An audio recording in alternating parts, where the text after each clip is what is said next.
Good morning again. It's Saturday and today is July the 6th. I want to share with you today for our devotional thought a verse that is very, very special to me. It's Habakkuk chapter 1 verse 5. Habakkuk is one of those little prophet books in the back of the Old Testament that nobody ever bothers to read, but this verse is very special to me, and I'll explain why in just a minute. But this is what it says. Look among the nations and watch. Be utterly astounded, for I will work a work in your days, which you would not believe, though it were told.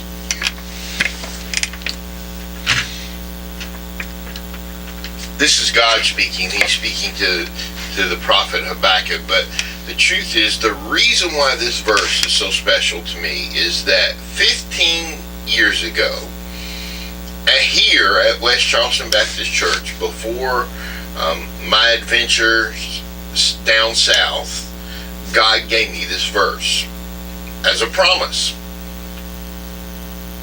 As a promise that I have held on to for the last 15 years.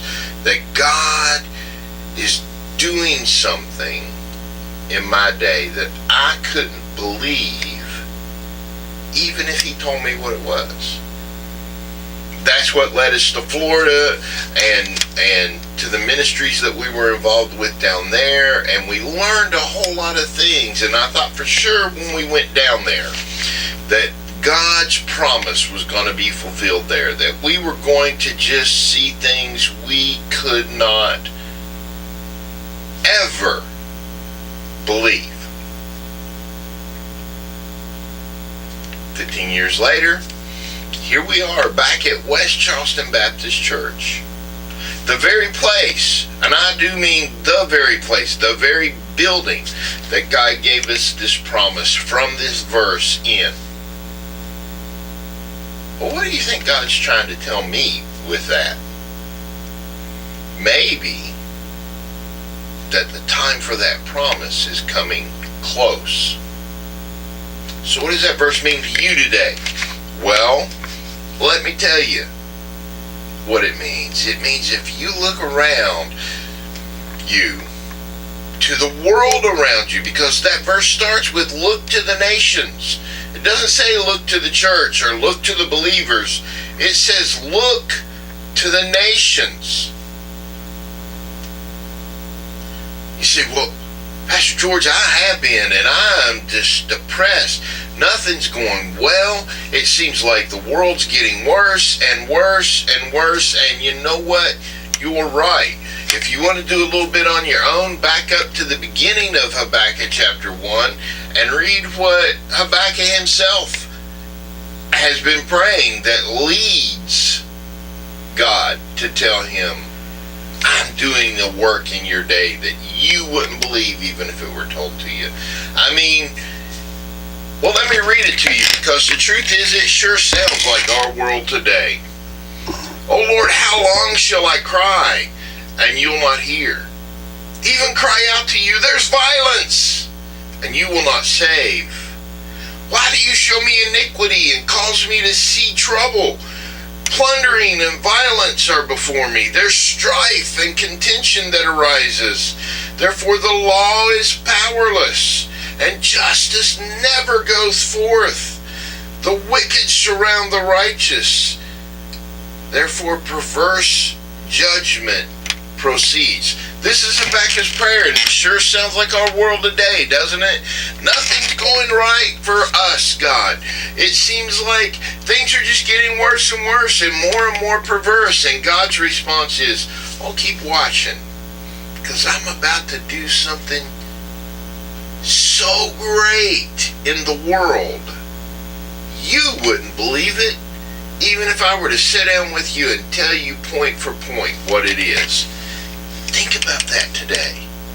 Maybe you woke up this morning and the world's weight from this week the things that are going on in and around us, the things that are going on just in our country, have weighed so heavily on your heart that you feel like God has forsaken America.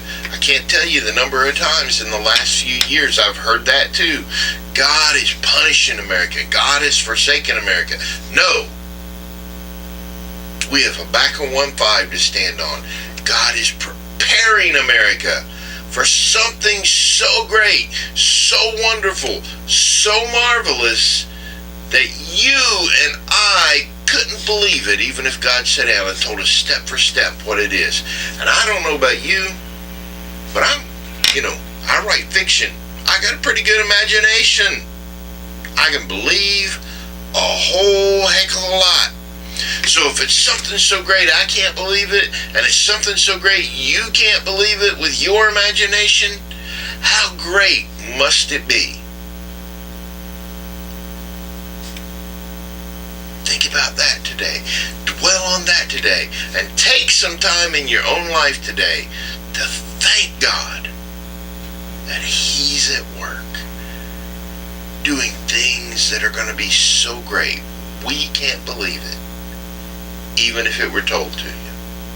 Hey, just want to remind you there will be no devotions tomorrow because tomorrow's Sunday. It's the Lord's Day. You need to be in church somewhere. And if you're in the Charleston, West Virginia area and you don't have a place that you call a church home, you bring yourself on down to the corner of 4th and Florida Street and you come see us here at West Charleston Baptist Church. I promise you, you'll be glad you did. And if you're not doing anything today and you're in the area, about 4 o'clock, 5 o'clock, bring yourself on down to the building across the street, what we're now calling the Safe Haven Building, also on the corner of 4th and Florida. You won't be able to miss us. We'll have the big grill out. We'll have clothes to give away that are out there, and we might, there's been a rumor, we might even have Christian music band out there playing. You don't want to miss it. God's at work. Come get you a hamburger and a hot dog. Pick up some clothes for your kids at school or maybe for yourself at work. Listen to some good music. And let us know. I heard about it on the devotions at Facebook. God bless you. Have a great day.